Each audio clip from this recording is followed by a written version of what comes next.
Jerry said to Esther the other day, she was writing with him, because she was talking about all of the things that she needed to do, and she wanted him to help her figure out where she should put her attention first. What are the things that matter the most? And in her overwhelmment, she wasn't even hearing his suggestions very well. So he just talked to her in very general terms, really general terms. Talked to her about love, talked to her about feelings of well-being, just really general terms, until she sort of settled down into the energy of that. And then he said something that made her laugh right out loud, and it made more sense than anything that she'd ever thought about relative to having too much to do. He said, remember the plate spinning act? He used to talk about the plate spinning act a lot, and the difficulty of keeping the plates spinning.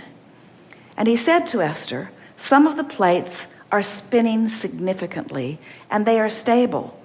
Some of the plates are wobbly. Let the wobbly ones fall. Let the wobbly ones fall. Because in your attention to the plates that are wobbly, you're getting wobbly.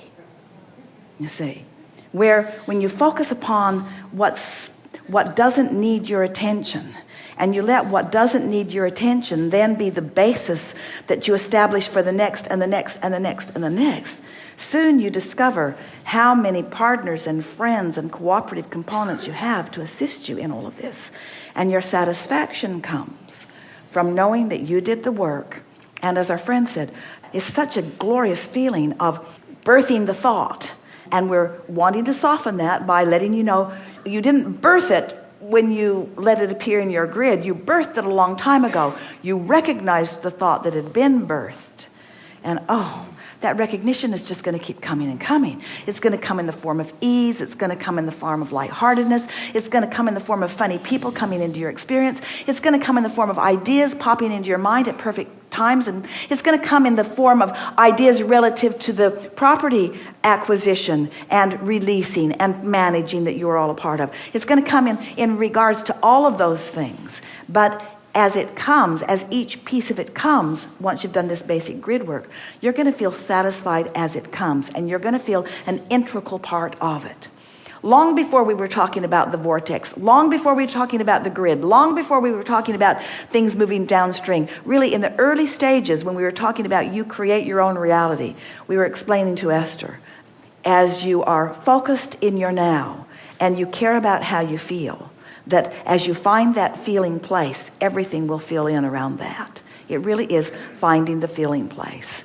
And then we said, the only creation that is really satisfying is deliberate creation. And now we're saying to you, as an extension of that, what deliberate creation is control of your own grid, which means conjuring of your own emotions and maintaining it long enough that the universe begins filling it in. And this is the piece that we so want you to get.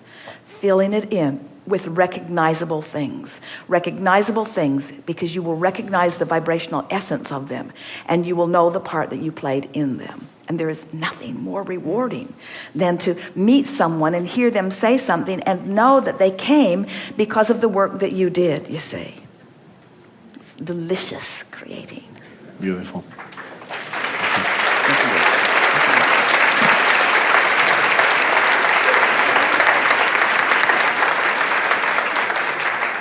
We've been into some very deep stuff. Deeply, deeply, deeply satisfying stuff. Yes, right here.